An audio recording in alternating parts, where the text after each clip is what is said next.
Mga bagay na nakuha sa Titanic. Alam mo ba kapatid na mayroong mga bagay na na-recover mula sa ilalim ng karagatan sa barko ng Titanic at ito ay talagang kakaiba at nakakamangha. Ang mga bagay na ito ay nagmistulang alaala ng mga taong nakasakay sa barko na ito. Pero teka, bago tayo magpatuloy ay mag-subscribe ka na. Nag-upload ako ng isa o higit pa kada linggo. So tara, simulan na natin. Number 8. A Love Letter.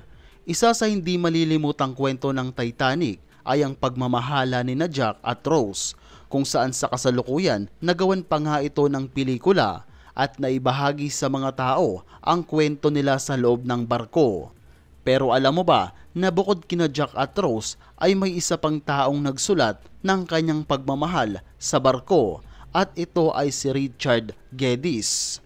At para ito sa kanyang kasintahan, nakita ang love letter na ito sa barko 70 years after the accident. Ang letter ay naisulat sa Titanic stationery at makikita dito ang starline envelope na tanging Titanic lamang ang mayroon nito. So ibig sabihin, legit na galing ito sa Titanic. Number 7. A Pocket Watch.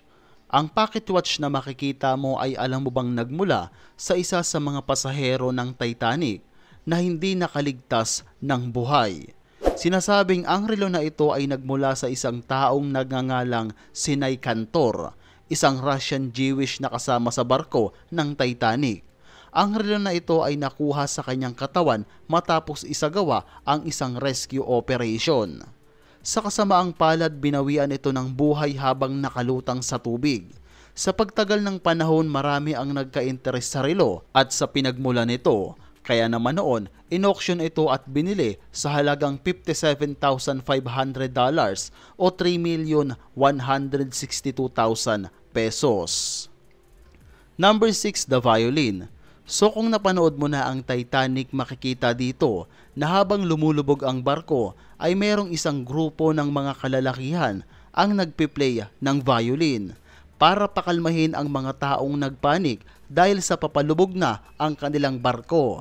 Alam mo ba na totoo itong nangyari at ginawa nila ito hanggang sa kanilang huling hininga.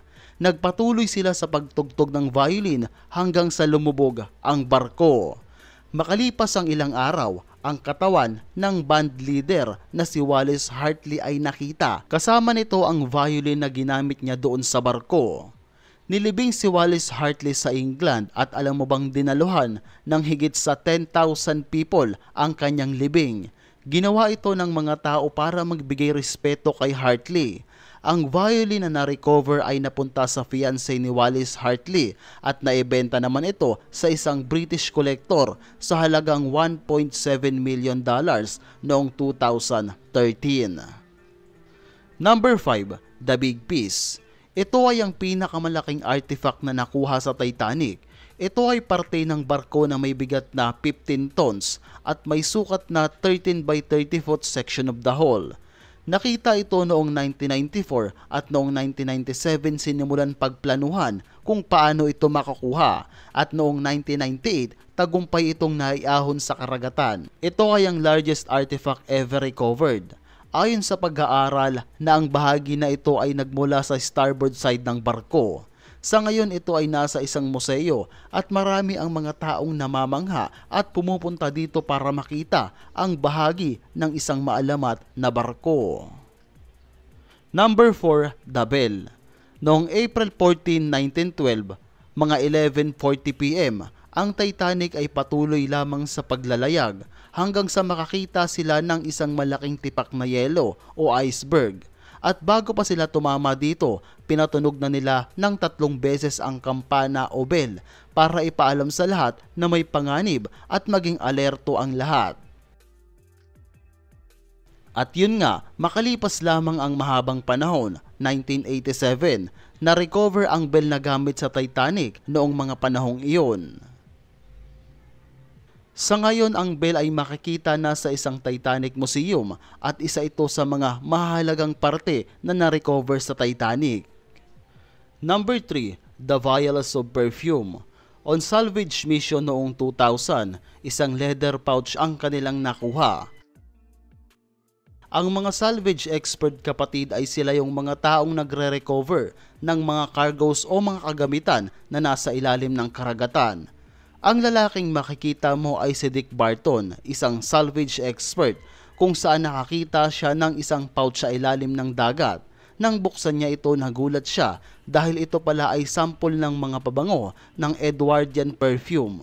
Ang pouch bag na kanyang nakita ay merong 62 na maliliit na bote na pabango at ito ay pagmamay-ari ng isang 47 years old na lalaki na si Adolf Saffield, isang first-class passenger sa Titanic mula sa Manchester.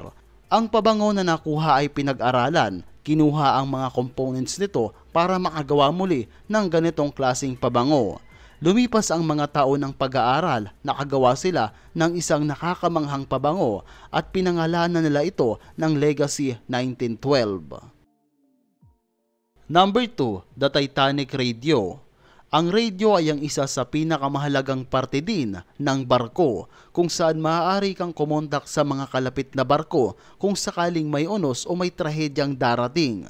Alam mo ba na ang gamit noon na radio sa Titanic ay ang Marconi Wireless Telegraph Machine kung saan dahil dito ay nakapagligtas ito ng 700 na mga tao. Pero sa katunayan, hindi pa nakakuha ang radio sa ilalim ng dagat o sa Titanic. Gumagawa pa lang sila ng paraan kung paano ito maaalis sa ilalim ng dagat.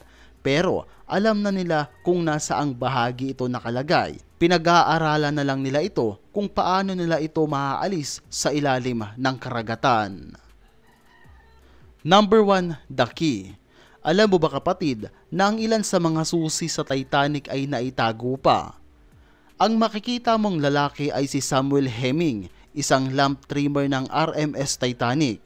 At alam mo ba nang ilan sa mga susi ng Titanic ay nasa kanya? Isa si Samuel Hemming sa mga opisyal na nakaligtas at ang 3 susi na hawak niya ay naipamana niya pa sa ilang henerasyon ng kanyang pamilya bago ito naibenta. Noong 2016 naman, isang locker key ang sinasabing nagmula sa Titanic at naibenta naman ito sa halagang $100,000. So kapatid, nakita mo na ang ilang mga bagay na nakuha sa Titanic. Nagustuhan mo ba?